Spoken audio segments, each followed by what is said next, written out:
Hello, everyone, and welcome to Healthcare Settings Claim Cycle and Claims Processing. Today's lecture is going to be done by Ms. Blair, and today we are going to discuss HIC picks. Well, I want you to relax. First of all, I know you like, okay, well, what is a HIC pick? We're going to talk about that, and again, this is only an overview. Okay, we are not coding yet. So I'm not going to expect that from you, but I am going to expect by the end of the lecture that you'll be able to explain what a HIC-PIC is. You'll be able to describe why we use a HIC-PIC code. You'll be able to explain the structure of HIC-PIC codes. You'll be able to define services that we bill with HIC-PIC codes. You'll understand medical necessity documentation necessary for some HIC-PIC codes, and you'll be able to understand HIC-PIC modifiers. If you remember, we use them with CPT codes. On our agenda, of course, we're going to max our expectations. We're going to go over what they are, how to use them. We're going to look at the coding manual itself. All of our code sets, the manual is set up in different ways. And in order to code properly, you have to understand how those manuals are set up. And so we are going to go on a high-level overview of the HIC-PIC manual. We also want to know the difference between a HIC-PIC and a CPT. It's going to make coding a lot easier when you get there. And then, of course, as always, medical necessity. Yes, again, we have to go over medical necessity. So, I'm going to let these two young ladies explain to you the difference between CPT and a HIC-PIC code.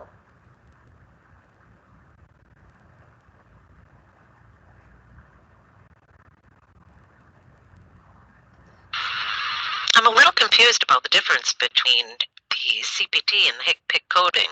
Do you think you could clarify for me? Sure. CPT coding was developed by the AMA in 1966 for coding procedures and services rendered by medical providers and clinicians. The CPT codes are assigned to describe the services and procedures in a HIPAA-compliant format. Okay, so CPT codes are submitted for ambulatory and outpatient claims. They're also submitted on separate claims for evaluation and management services performed in an inpatient or an acute care setting.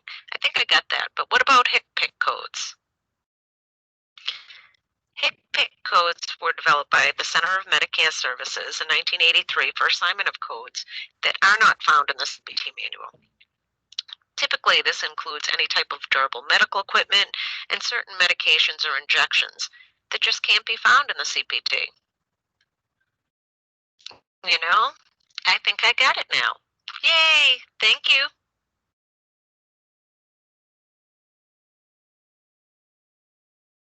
Well, very excited that she understands. I can't remember. Can I understand that? It's going to make your life a lot easier when you start coding. So, HIC-PICs, that's exactly the way we want to say it. Definitely don't want to say healthcare procedural coding system every time we have to say HIC-PIC. So, what do we do with our HIC-PIC?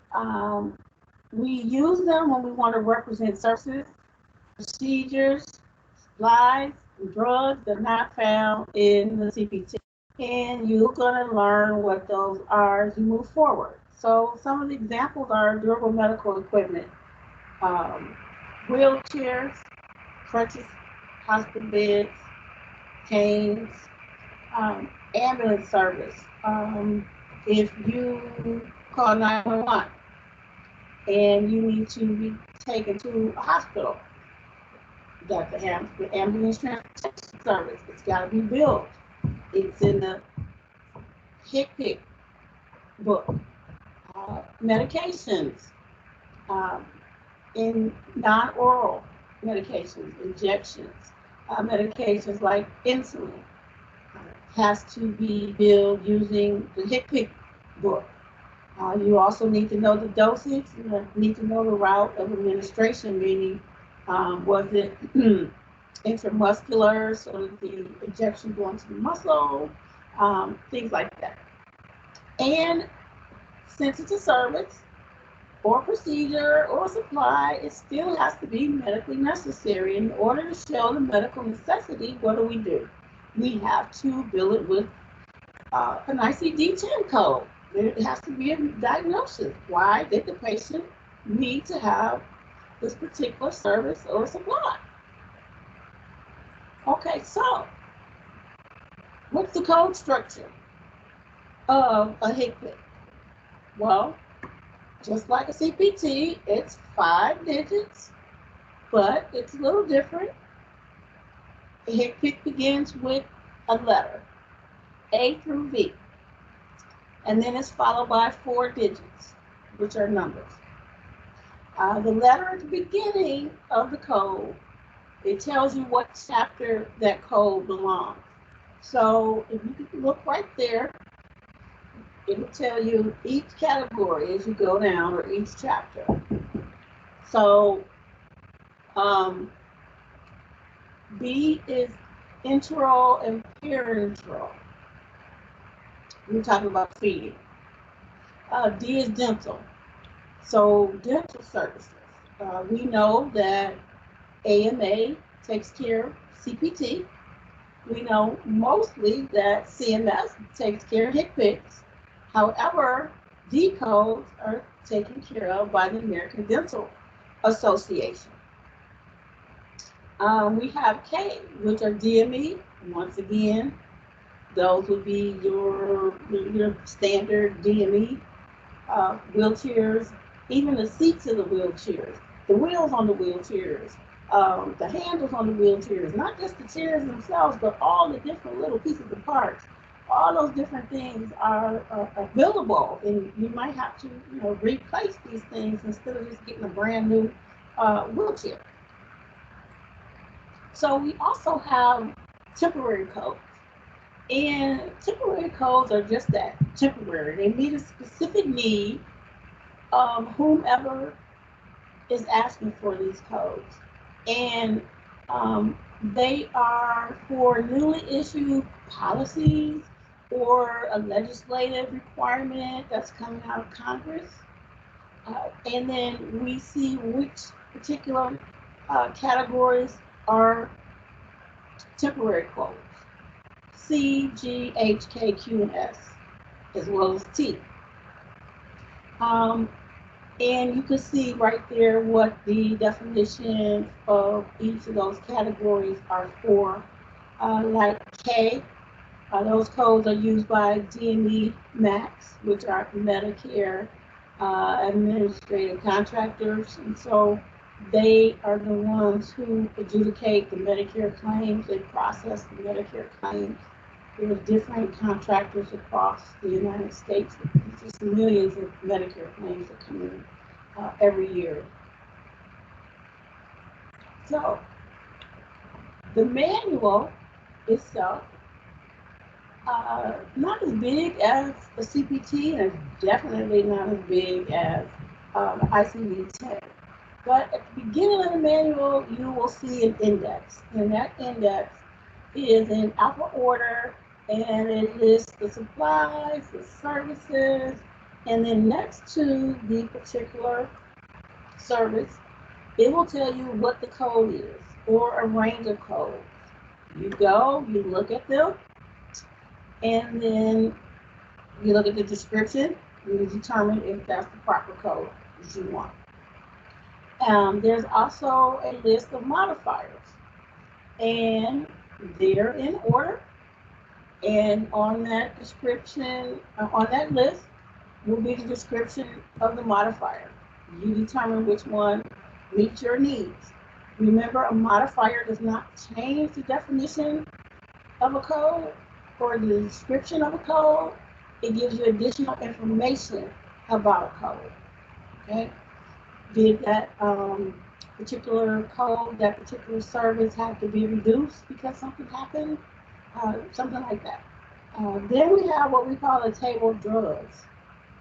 And in the HCPCS world, it's mainly injections, could be other particular medications, and we know that um, drugs are in the J category, so we just call them J code. And we need to know what the dosage is. So a dosage is, okay, do we give them 250 milligrams? Do they get, 2 units of that?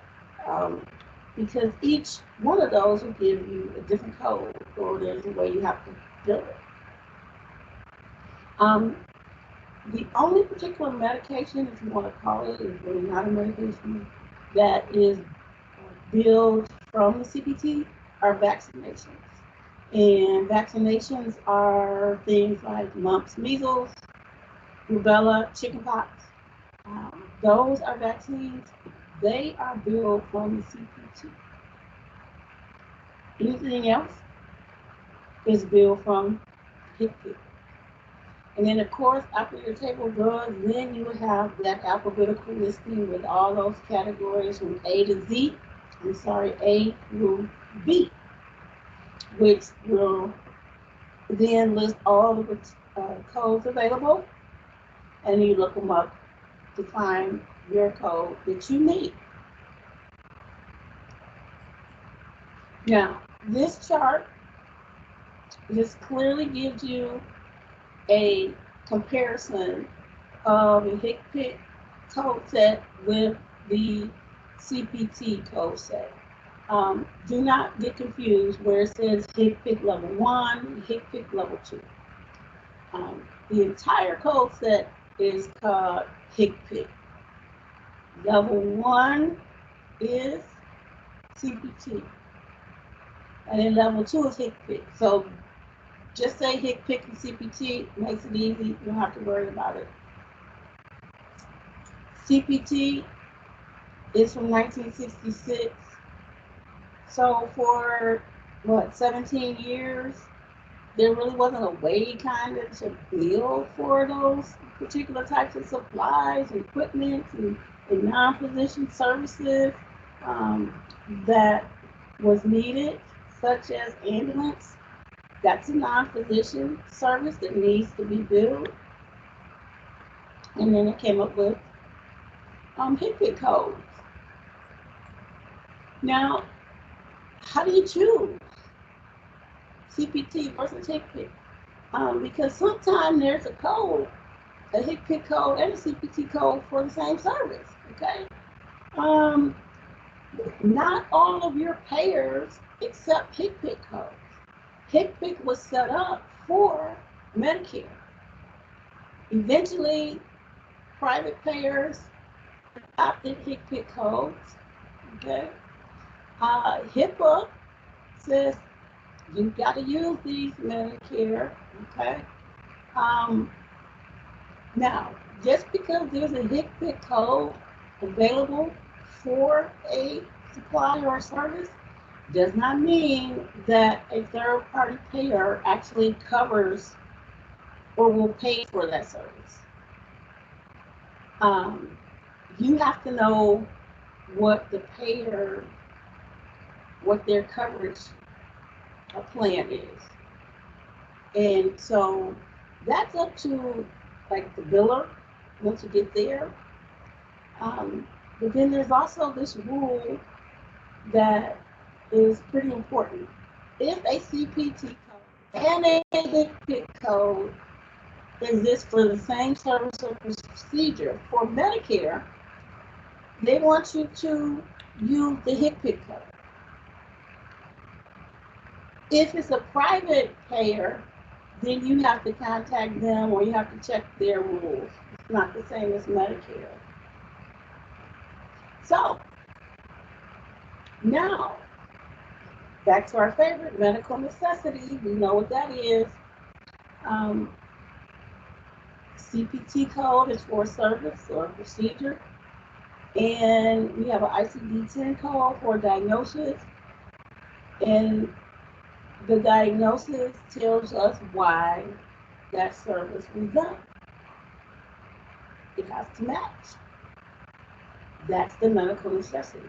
And every service has to have a reason it was done. So for DME providers,